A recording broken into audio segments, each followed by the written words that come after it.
designer, me formei na ESG, fiz um mestrado na Inglaterra e sempre trabalhei com propaganda. Então, depois de alguns anos, aliás, muitos anos em propaganda, eu comecei a fazer com mais criatividade as roupas que eu uso. Comecei pelas calcinhas, as calcinhas com texto, obrigada pela preferência, obrigada volte sempre, calcinha feita de Perfex, que eu falava que era a calcinha da Amélia. E aí comecei a fazer isso na agência de propaganda e começou realmente a ser uma explosão criativa em cima do produto e começou a fazer muito sucesso. Eu embalava em quentinhas, porque eu falava que era delivery, que já vinha quentinho. Então isso tudo provocou em mim uma reação muito autoral em relação ao trabalho de criação. Antes eu trabalhava mais na agência para clientes grandes, internacionais, tipo a Coca-Cola, Volkswagen, alguns locais como a MTV também, né, aqui no Brasil. Mas era um trabalho realmente que tinha briefing, que tinha alguém que precisava realmente resolver um problema. Quando eu comecei a fazer um trabalho autoral, que eu resolvia o meu problema, né, já com uma solução criativa, então era realmente um trabalho muito divertido, né? Como é hoje. Então, há 12 anos atrás, em 2002, eu me mudei para essa casa, que é o meu ateliê, meu laboratório criativo e a casa da Alessa. Comecei a criar mais formalmente, mais compulsivamente as peças que hoje desfilam no Fashion Rio. Eu exporto para mais de 20 países, distribuo no Brasil e tem a loja que é uma galeria de arte no Shopping Leblon. Que eu acredito realmente que as peças são uma performance artística quando alguém veste, né? Falo que o trabalho da Alessa é um trabalho que é um híbrido, que junta o design, toda a gestalt assim, do corpo, que envolve o corpo como wearable art, né? E aí começa o trabalho artístico, de arte, e um trabalho de observação do dia a dia com humor, que é típico da propaganda. Então, é um híbrido total, que sou eu, que é a Alessa, a marca. Eu assino a Alessa e realmente, assim, não existe mais nada autêntico do que a minha marca para mim, assim, nessa criação do dia a dia. O processo criativo, na moda, ele é um trabalho muito... com um calendário muito organizado, com uma distribuição muito já formal, né? Assim, no mercado nacional e internacional existe um calendário e eu sigo esse calendário. Mas, na verdade, eu acho que criação é um trabalho também, assim, divino. Eu brinco que a ideia vem lá de cima mesmo. Chega um raio e é aquilo, tem que aproveitar aquele momento. Se a gente não tiver criatividade, que eu aprendi na agência de propaganda, que chegam jobs e você tem que resolver naquele dia, é transpiração, é correr atrás, ver referência, conversar, sair, encontrar as pessoas, e aí a ideia vem também. Eu acho que a transpiração também existe, mas a criatividade, pela emoção, pela intuitividade, eu acho que é muito mais bacana, divertida e o resultado é muito melhor. Então, quem tiver nos dias criativos, aproveita aquele dia ali, né? Você sente, né? No dia que você acorda mais feliz, eu, por exemplo, quando eu estou mais feliz, eu crio mais. Quando eu estou mais estressada, quando eu estou num dia que eu tenho que resolver problemas de uma empresa, aí a criação, às vezes, não sai. Ou sai uma ideia em cima daquilo, né? Mas eu acho que o processo, assim, na moda, né? Que hoje em dia é o veículo, realmente, da minha criação. Eu brinco que cada peça que eu faço é um canvas branco, né? Uma tela em branco que eu vou lá e coloco a minha arte. Praticamente um quadrado em branco com uma imagem, né? Que é uma mensagem, acima de tudo. Então, a moda, ela tem 5 coleções. Ela tem o preview de verão, ela tem o verão, aí depois ela tem o alto verão, depois tem inverno, preview de inverno. Quer dizer, são 5 momentos. Esse preview é como se fosse o outono e a primavera, né? Mas, assim, eu trabalho com um conceito muito, que eu diria, assim, coringa em relação às estações, porque eu trabalho com tecidos fluidos, leves, que no inverno você coloca um casaco pesado em cima, no verão é aquilo, né? Um tecido nobre de seda, um crepe de seda, um chiffon, o jersey, né? Que é mais fluido. Então, eu fui encontrando materiais que expressam melhor a minha modelagem e o meu conceito que está sempre na imagem, né? Eu trabalho só com estamparia mesmo, com peças coloridas e que passam uma imagem, né? Nessa tela em branco. Então, o calendário da moda, eu acho que ele existe também em momentos oportunos. Então, acontece alguma coisa, você quer falar sobre paz, você quer falar sobre o calendário de namorados, Dia das Mães, Natal, presente, né? Tem muito assunto, além de assuntos oportunos mesmo. Aconteceu alguma coisa que você quer fazer. Por exemplo, agora a gente começou a trabalhar com selfie, né? Porque é selfie o tempo todo, e aí a gente falou, vamos fazer o selfie no vestido. Então, é um vestido que é a sua cara, literalmente, é o seu rosto impresso no vestido. Então, é uma oportunidade, né, em cima de criação. E é muito bacana divulgar isso. A gente tem hoje as redes sociais, tem a imprensa que divulga e amplifica muito, né? E hoje, acho que para uma pessoa que está começando, é muito bacana, porque você não precisa mais fazer um investimento alto de um anúncio numa revista ou de uma assessoria de imprensa. Você joga na rede social e vira uma comunicação viral, né? Quanto mais legal for realmente a sua ideia, mais curtidas ela vai ter, né? E mais amplitude nas redes sociais, que sai da esfera nacional, né? Vai para o planeta. Então, eu acho que hoje em dia, ser criativo, ser talentoso, realmente tem muito a ver com um processo de empresa mesmo, né, dela dar certo ou não em relação ao produto, mas tem toda uma parte também de confecção, de como você vai produzir com qualidade o seu produto e realmente chegar na mão do cliente, depois fazer o atendimento, pós-venda, para aí começar uma nova criação, né? Eu acho que é importante entender que tem um trabalho empresarial muito grande em cima da criação. E a gente não pode menosprezar, achar que criou, divulgou e é isso. Não, porque precisa de um investimento de capital de giro, mesmo uma empresa pequena. Você faz uma peça por mês, você precisa estar pronto para fazer a segunda, né? Se você faz 50 mil por mês, precisa estar pronto para fazer as outras 100 mil, né? Para repor o estoque. Então, eu acho que vai se aprendendo também. Isso se aprende também na prática, né? Tanto na faculdade quanto no mercado, só se aprende na prática. Eu sempre trabalhei com veículos para arte, para o trabalho autoral, para a criatividade. Então, um dos veículos que eu usei foi o design, o outro foi a propaganda. Hoje em dia, a moda, que eu acho que é o que mais me satisfaz realmente, porque é muito autoral. Meu cliente, eu brinco que é o espelho, né? Sou eu me olhando no espelho. Se eu gosto, depois a gente vai espelhando para mais pessoas, né? Então, um dos veículos que eu sempre gostei, que já que eu sou designer de produto, fiz a ESG, que, né, me formou também com o conceito de produto, eu gosto muito de trabalhar com metais e com preciosidades, né? Com pedras. Já bordei calcinhas preciosas com patrocínio de empresas também que trabalham com joia, né? A gente já fez desfile junto, então eu bordava calcinhas com pedras preciosas brasileiras, que eu chamava que eram as calcinhas brilhantes, né? Preciosas.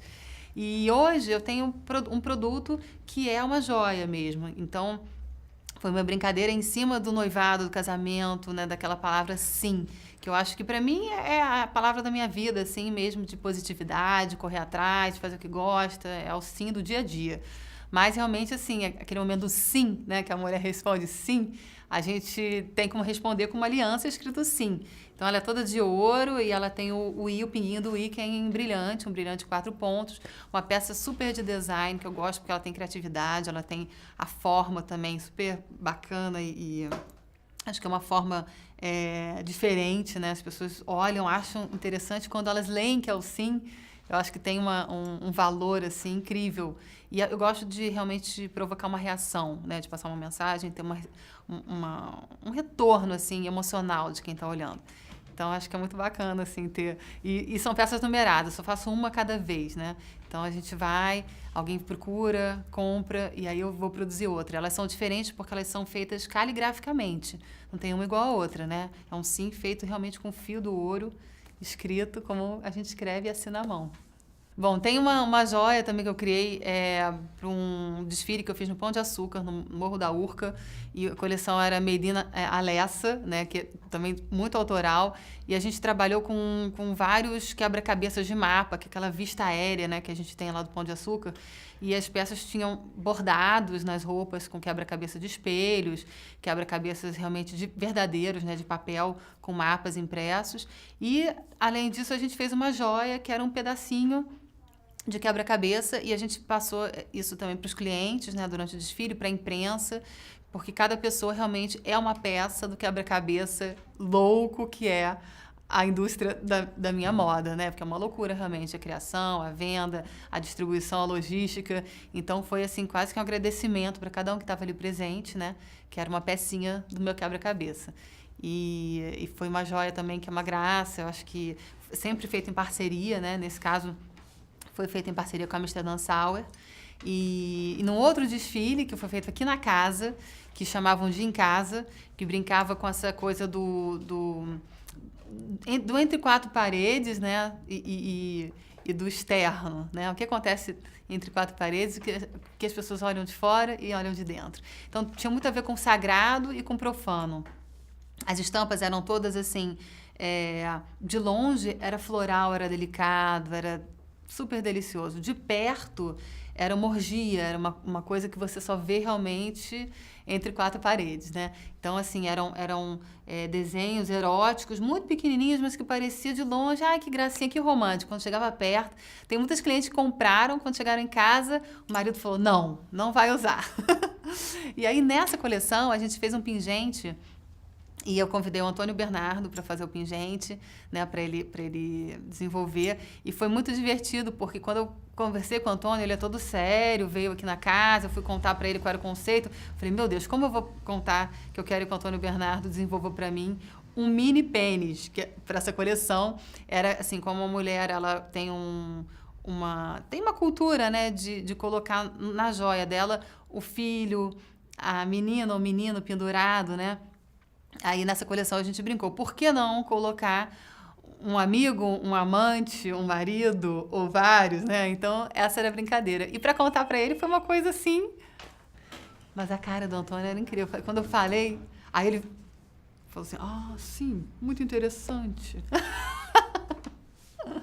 E o Antônio Bernardo fez uma outra peça também que eu acho incrível. Eu fiz aqui na Casa da Alessia, quando eu abri uma exposição do cabide. Eu convidei mais de 100 designers para interpretar o cabide, né? O cabide que a gente pendura roupa e o cabide que o nosso corpo é, né? O esqueleto, que é um cabide da carne, da pele em si, né? Que transporta a gente. Então, cada um trouxe uma ideia incrível. E o Antônio, quando eu mandei o convite para ele, o convite era um cabide com o convite pendurado, né? E aí ele me ligou e falou, Alessa, não sei como eu vou fazer, interpretar um cabide, eu faço joia. Eu falei, Antônio, não me responde agora. Pensa, imagina, divirta-se e depois você me fala. Se você quiser fazer, você faz. Se não quiser, eu entendo. E aí, uma semana depois, ele me ligou, Alessa, tive uma ideia. Eu falei, gente, essa deve ser muito boa. Essa ideia deve ser muito boa, porque ele estava realmente assim, aquela dúvida que a gente tem de se vai conseguir ou não vai conseguir, que é do criativo mesmo, né? Principalmente quando a gente exige de si uma ideia genial sempre, né? A gente fica realmente numa agonia muito grande. E aí ele falou, tive a ideia, eu vou fazer um cabide que a arara é a orelha. E ele fez simplesmente com fio de ouro um cabide que eu penduro, até hoje eu tenho esse brinco que eu penduro na minha orelha e realmente, né, é incrível. A orelha virou uma arara. Então, assim, é genial. Às vezes a gente sofre um pouco para ter uma ideia, mas não tem problema, porque o sofrimento tem uma retribuição muito grande, né? O que eu acho muito interessante da joia é a possibilidade realmente do criativo ser o próprio ourives e ele ter o domínio total em cima daquele produto, né? A gente, muitas vezes eu quando crio uma peça, né, eu sei costurar, sei modelar, eu sei fazer estampa, só que de alguma maneira preciso da estamparia. Hoje em dia eu preciso da costureira, da modelista, eu preciso de uma bordadeira, apesar de eu saber fazer isso tudo, mas eu não paro para fazer. Acho que o ourives e o criador assim da joia, ele tem essa possibilidade, no caso de construir uma peça assim do começo ao fim, eu imagino, de lapidar, né? Ou então de também ficar específico numa das técnicas e terceirizar, como eu faço hoje, para outros profissionais. Mas é muito gostoso também no começo, quando você está estudando, aprender um pouquinho de cada área e juntar isso, porque você de repente pode também fazer um objeto conceitual, híbrido, que dá para usar, né? Eu vi joias incríveis assim que nascem, que florescem, né? Tem uma artista espanhola que eu lembro quando eu comecei a fazer as minhas peças aqui na Casa da Alessia, ela fez uma joia que era um vasinho e ela plantava musgos e eles iam florescendo, então era uma joia viva, né? Feita de metal e de uma semente, né? Então acho que é muito bacana você poder criar, tendo a técnica, tendo as ideias, poder criar e fazer um resultado que nunca existiu, né? Acho que essa é a vantagem de ser um estudante, né? O que é ser estudante? Eu acho que é estudar o tempo todo e não parar de estudar, né? De você criar, ser criativo, ser estudante, eu acho que Acho que essa é a grande vantagem, principalmente quando você está passando a vida estudando. Tem a chance de não estar precisando trabalhar, né? Tá fazendo ali com um compromisso de lançamento também, né? Da sua marca, do seu nome. Então, eu acho muito legal essa parte também de criar o novo, sem tanto compromisso, né? O que eu acho mais interessante hoje em dia, assim, são objetos e resultados, assim, multidisciplinares, que você pega uma história de uma área, junta com uma outra e dá um terceiro elemento, né? Eu considero realmente, e por isso que a minha loja no Shopping Leblon é uma galeria de arte, é um cubo branco, né, com uma instalação. Eu considero meu produto um híbrido de um resultado de todas as disciplinas que eu me envolvi na minha vida, né? Que é arte, design e propaganda. E deu na moda, mas podia não ter sido moda, porque eu chamo realmente de wearable art. Assim, você veste e você passa a ser quase que um veículo, né, para a peça. Porque quando eu coloco, por exemplo, essa camiseta, que é um microfone, né, e eu viro... aí as pessoas brincam, você quer cantar? Não, eu falo, eu quero encantar, né, porque no momento que você coloca o microfone, você não quer cantar, você quer uma terceira coisa, né, você quer uma reação, realmente. Então, todo esse desejo de criação, eu acho que hoje é mais rico quando é multidisciplinar. Você não precisa estudar design e fazer design, você pode estudar design e fazer moda. Pode estudar joia e trabalhar com um projeto para uma marca de automóveis na Alemanha, né? Eu acho que você está aprendendo um processo com um material, mas que pode se transpor para uma outra área, né? Então, o resultado da Alessa realmente, para mim, é um híbrido total, né? É uma arte que você usa, que você faz uma performance, é um veículo publicitário, eu falo que a minha roupa é uma mídia, né, também. E na área de design é uma exposição permanente, né? Que daí mistura um pouquinho com a moda mesmo.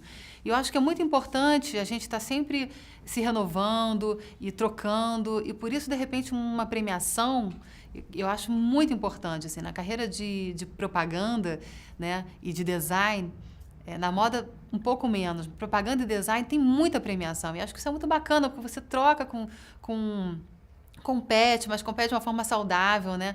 E eu me interessei por essa premiação, né? Eu me descobri hoje um pouquinho também criadora de joias, porque lembrando um pouquinho do meu circuito aí pela criação, eu tenho alguns projetos de joia.